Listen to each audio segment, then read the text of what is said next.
सालों में इन्होंने सरकारी स्कूलों की इतनी हालत खराब कर दी है, बदतर कर दी है कि आज अगर सरकारी स्कूल के बच्चे को आप गुणा भाग करने को कहो तो 8वीं कक्षा के बच्चे गुणा भाग नहीं कर पाते।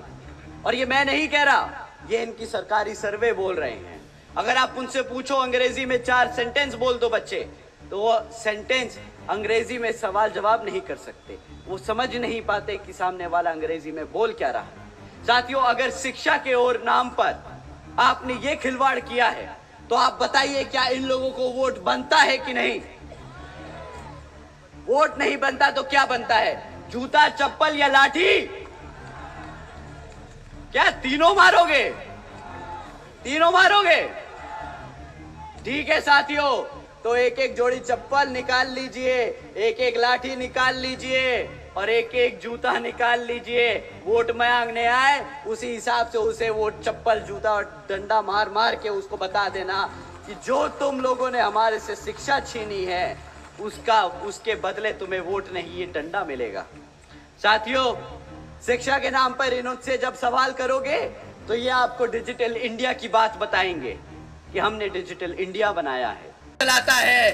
साथियों, इन सरकारों ने, भाजपा की सरकार बुलडोजर की सरकार नहीं, यह आतंकवादियों की सरकार है, अपनी आवाम को गुलाम बनाकर रखा है। ऐसी सरकार का समय आ गया है अब खत्म होने का। और यहाँ पर बहुजन समाज पार्टी की सरकार बनाकर, बहन जी को प्रधानमंत्री बनाकर यहाँ पे उत्तर प्रदेश में बहुजन समाज पार्टी का राज कायम करने का।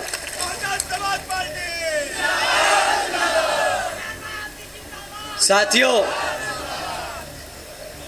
अगर हमारी बात थोड़ी ज्यादा छुप गई हो और इलेक्शन कमीशन को लगे कि हमें तालिबान नहीं बोलना चाहिए था या भाजपा को आतंकवादी नहीं बोलना चाहिए था, तो हम उनसे दरख्वास्त करेंगे कि यहाँ उतर के आके देखें और गांव-गांव में घूमें और पता करें कि यहाँ के जो बहन बेटियाँ हैं, जो हमारे युवा हैं, वो किस हालत में जी रहे हैं। वो खुद समझ जाएंगे कि जो हमने कहा वो गलत नहीं, वो सत्य है, वो सच है, वो हमारी आवाम आज जी रही है।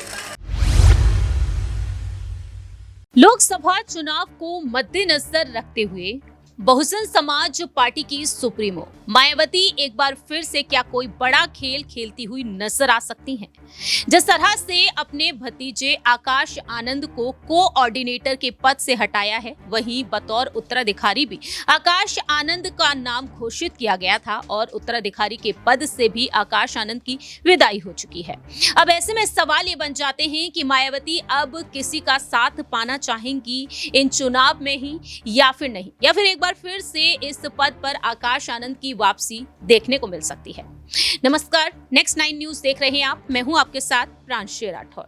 स्वागत है आपका हमारे खास प्रोग्राम 2024 का महासंग्राम में। अभी फिलहाल देखा जाए, पहले, दूसरे और तीसरे चरण के लिए मतदान की प्रक्रिया संपन्न हो चुकी है। उत्तर प्रदेश में 80 लोकसभा सीटें और 80 लोकसभा सीटों पर मतदान 7 ही चरणों में होंगे। ऐसे में देखा गया है कि आकाश आनंद जिस तरह से चुनावी रैलियां करते हुए नजर आ रहे थे, जिस तरह से आकाश आनंद की लोकप्रियता दिन प्रतिदिन बढ़ रही थी, उस बीच आकाश आनंद को झटका लग जाता है कि उनके खिलाफ मुकदमे दर्ज हो जाते हैं, तो वहीं उनके साथी सहयोगियों पर भी। इसे देखते हुए, स्थिति को भांपते हुए मायावती कड़ा एक्शन लेती हैं कि आकाश आनंद को इन दोनों ही पदों से हटा देती हैं, यानी कि उत्तराधिकारी के पद से और नेशनल कोऑर्डिनेटर के पद से वह आकाश आनंद को हटा देती हैं। उनका कहना साफ तौर पर रहता है कि आकाश आनंद में अभी वह मैच्योरिटी नहीं आई है कि वह राजनीति में ये सियासी कमान को, पार्टी की कमान को बखूबी संभाल सके। इस बीच देखा जाए तो अब आकाश आनंद ने चुप्पी तोड़ दी है। वह मायावती के इस फैसले को मानते हुए नजर आए हैं। सोशल मीडिया पर आकाश आनंद ने भावुक कर देने वाला पोस्ट लिखा है। वह लिखते हैं कि आदरणीय बहन जी, आप पूरे बहुजन समाज के लिए एक आदर्श हैं। करोड़ों देशवासी आपको पूजते हैं। आपके संघर्षों की वजह से आज हमारे समाज को एक ऐसी राजनीतिक ताकत मिली है जिसके बूते बहुजन समाज आज सम्मान से जीना सीख पाया है।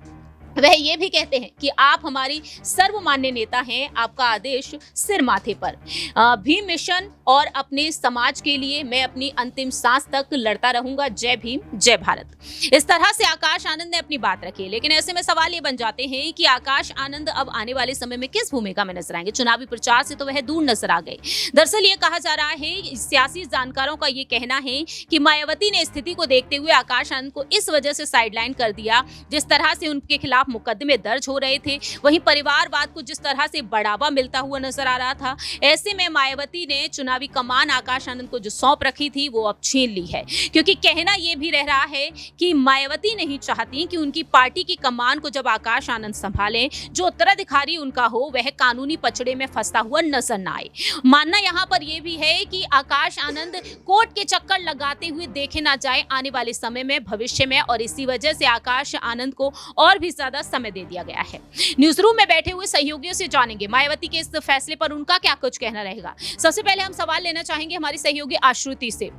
आखिरकार आकाश आनंद और मायावती को लेकर उनका क्या कुछ कहना रहेगा। जिस तरह से आकाश आनंद ने यहाँ पर अपनी बात रखी है, और बीते कुछ दिनों पहले आकाश आनंद ने अपने इंटरव्यू में साफ तौर पर यह खुलासा कर दिया था कि पार्टी के हितों को देखते हुए और पार्टी में जिस तरीके से फैसले लिए जाते हैं और सियासी अनुभव को देखते हुए आकाश आनंद कहते हैं कि अगर कोई गलती होती है तो मायावती उन्हें इस पद से हटा भी सकती है, और वाकई में ऐसा हुआ भी है। कैसे देख रहे हैं आश्रुति? देखिए, जिस तरह से आकाश आनंद और मायावती का ये जो पूरा एक आप समझने की कोशिश करें तो बहुजन समाज पार्टी में जो अब पिछले एक समय से एक जो ये सियासत जो चल रही है, जो राजनीति में जिस तरह से आकाश आनंद ने कदम रखा, उसके बाद मायावती ने उनको कोऑर्डिनेटर का पद सौंपा, उनसे कोऑर्डिनेटर का पद छीन लिया गया। कोऑर्डिनेटर का पद छीनना जायज था, क्योंकि कहीं ना कहीं आकाश आनंद ने जिस तरह के बयान दिए थे, जिस तरह से उन्होंने केंद्र सरकार पर निशाना साधा था, उसके बाद वाकिफ है ये बात कि कहीं ना कहीं आकाश आनंद के बयानों के चलते ही उनको उनके पद से एक तरह से हटाया गया, उनको उनसे उनका पद छीना गया है। और अब आकाश आनंद ने जिस तरह से अपनी बात को सामने रखा है, क्योंकि कहीं ना कहीं उनसे भी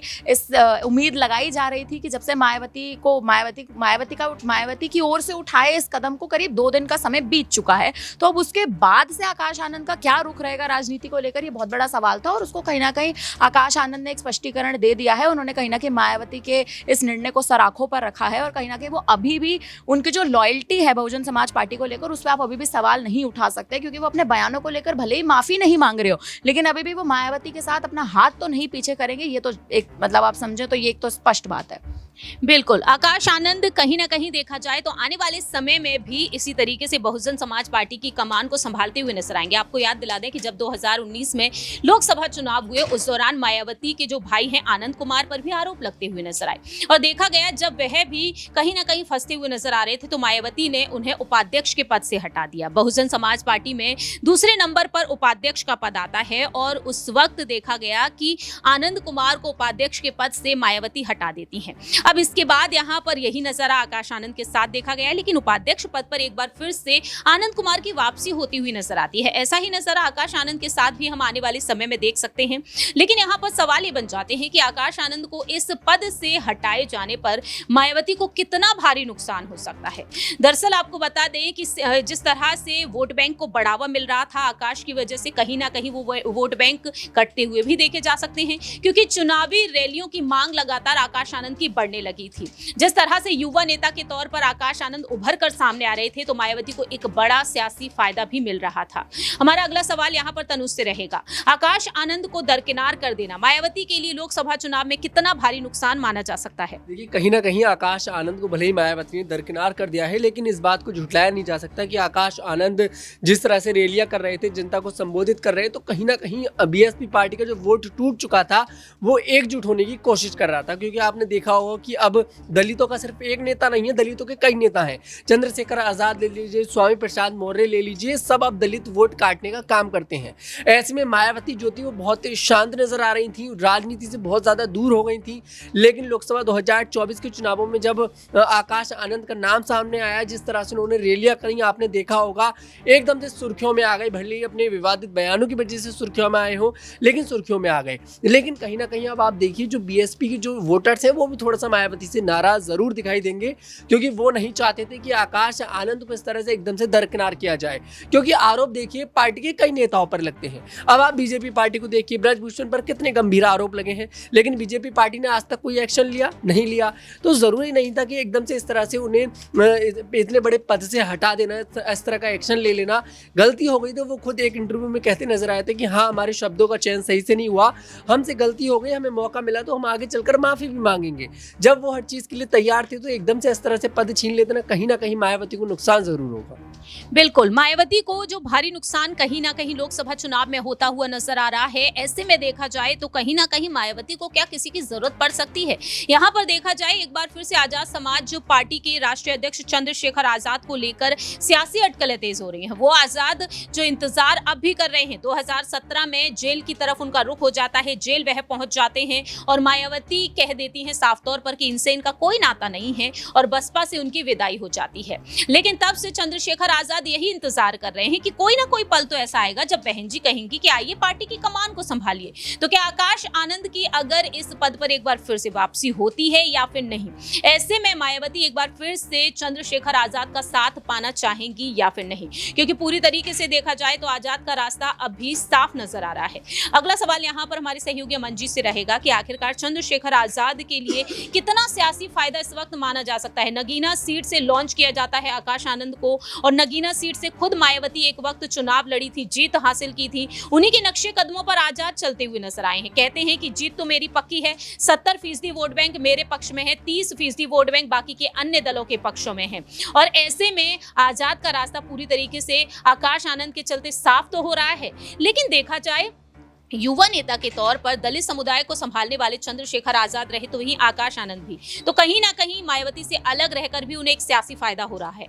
देखिए, बिल्कुल आज़ाद के बारे में लगातार यही बात कही जा रही है कि जिस तरह से उन्होंने अपनी कह सकते हैं राजनीतिक ज़मीन को मजबूत किया है, खासकर पश्चिम उत्तर प्रदेश में आप देखें तो एक जाना माना नाम बनकर उभरे हैं। और सिर्फ पश्चिम उत्तर प्रदेश में नहीं बल्कि समूचे उत्तर प्रदेश, बिहार, राजस्थान, मध्य प्रदेश और तमाम जगह पर आज़ाद आज अपनी पार्टी को बढ़ाने में लगे हुए हैं। तो ऐसे में आप मान सकते हैं कि अगर बीएसपी को एक भी सीट नहीं मिलती है और अगर आज़ाद नगीना की सीट जीत जाते हैं तो यहाँ पर कहीं ना कहीं वजन उनका ज़्यादा बढ़ता हुआ नजर आएगा। तो कोई बड़ी बात नहीं है कि मायावती आज़ाद को अपनी तरफ बुलाती हुई नजर आ जाएं, क्योंकि आप देखिए जिस तरह से भरोसा उन्होंने आकाश आनंद पर किया कि वो पार्टी को आगे बढ़ा सकते हैं, युवा नेता हैं, दमदार स्पीच करते हैं, लेकिन जिस तरह से उन्होंने कह सकते हैं कि भाषण देते देते कुछ ऐसे शब्दों का प्रयोग कर लिया जो कहीं से भी कह सकते हैं कि उचित नहीं थे, अनुचित शब्द कहे जाएंगे, उनको लेकर जिस तरह मायावती ने उसके बाद जो रुख दिखाया, उनको कहा कि फिलहाल आप घर पर बैठिए, हम ही कुछ संभालते हैं पार्टी को। तो समझ में आ रहा है कि आने वाले दिनों में मायावती को भी एक विकल्प तो ज़रूर चाहिए। और यहाँ पर अगर आज़ाद से कह सकते हैं कि एक कोऑर्डिनेशन बन पाया, एक तरीके से तालमेल बैठ पाया, तो आज़ाद कोई बड़ी बात नहीं, क्योंकि आज़ाद भी कहते रहे कि वो उनको बड़ी बहन के तौर पर मानते हैं और जाहिर बात है कि अगर वो बुलाएंगी तो वो ज़रूर जाना चाहेंगे। बिल्कुल, अगर आने वाले समय में चाहे लोकसभा चुनाव से पहले हो चाहे लोकसभा चुनाव के बाद की बात हो, तकरीबन 20 से 22% वोट बैंक दलित वोट बैंक यूपी की सियासत में और बिहार में 19% के तकरीबन है दलित वोट बैंक। और इन दलित वोट बैंक को साधने के लिए चंद्रशेखर आजाद बिहार की तरफ रुख किए हैं। 5 लोकसभा सीटों पर वह अपने प्रत्याशी को उतारे हैं, तो वहीं मायावती ने भी बिहार की कई सीटों पर अपने प्रत्याशी उतार रखे हैं। ऐसे में यहाँ पर दोनों का अगर साथ हो जाता है तो कहीं ना कहीं दलित वोट बैंक को हर एक राज्य में संभालने की कोशिश की जाएगी और एक सियासी फायदा मायावती को मिलेगा। यहां तक कि वो सियासी फायदा आकाश आनंद के लिए भी मिलता हुआ नजर आ सकता है। देखते हैं कि आने वाले दिनों में जब यूपी में विधानसभा चुनाव भी होंगे तो क्या यहां पर वो गठबंधन होता हुआ नजर आ सकता है या नहीं, ये देखना काफी ज्यादा अहम हो रहा है। फिलहाल हमारे इस खास प्रोग्राम में इतना ही। आपकी क्या कुछ राय प्रतिक्रिया है कमेंट सेक्शन में बता सकते हैं। तब तक के लिए आप देखते रहिए नेक्स्ट 9 न्यूज।